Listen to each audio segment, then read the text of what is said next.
Hello friends, जय जिनेंद्र। मैं हूँ आस्था जैन और आप जुड़े हुए हेल्पिंग हैंड के साथ। फ्रेंड्स, आज मैं जो आपके साथ स्टोरी शेयर करने वाली हूँ उसका टाइटल है अब पछताए होत क्या जब चिड़िया चुग गई खेत।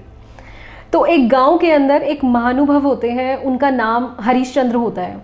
अब हरीशचंद्र जी अपने सालों की मेहनत से और तपस्या से एक ऐसी दवाई बनाते हैं जो सांप के काटे हुए जहर को क्योर कर सकती है, उसका इलाज कर सकती है।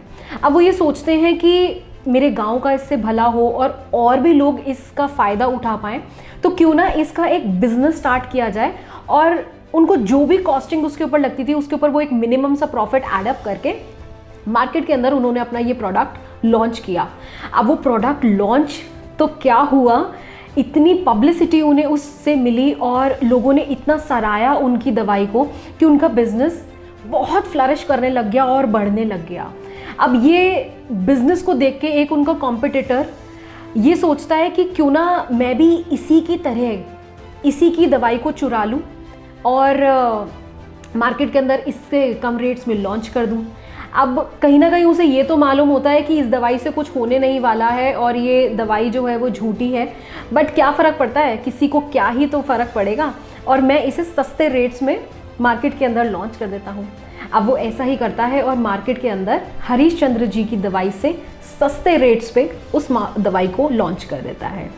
अब जैसे ही वो दवाई मार्केट के अंदर आती है, लोग सस्ते के चक्कर में उस बेईमान आदमी की दवाई को खरीदने लगते हैं और हरीशचंद्र जी का धीरे धीरे करके बिजनेस बहुत ज़्यादा इम्पैक्ट करने लगता है।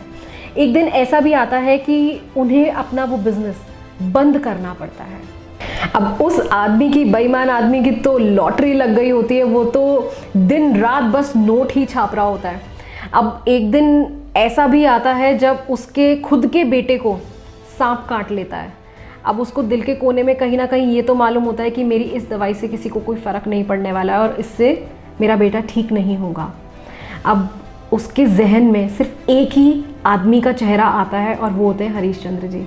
अब वो भागा भागा हरीशचंद्र जी के पास जाता है, उनके पैरों में गिड़गिड़ा के उनसे रिक्वेस्ट करता है कि आप प्लीज़ मुझे एक पुड़िया अपनी दवाई की दे दो। अब हरीशचंद्र जी कहते हैं कि मैंने तो अपना बिज़नेस बंद कर दिया है, मुझे तो बहुत नुकसान हो गया और मेरे पास अब एक भी पुड़िया दवाई की नहीं है। वो बहुत रिक्वेस्ट करता है कि देख लीजिए कहीं से एक पुड़िया अरेंज हो पाए, मेरे बेटे को बहुत ज़रूरत है आपकी दवाई की। बट हरीशचंद्र जी के पास दवाई होती ही नहीं है, तो वो देंगे कहाँ से। और इसी देरी में उस बेईमान आदमी का बेटा मर जाता है।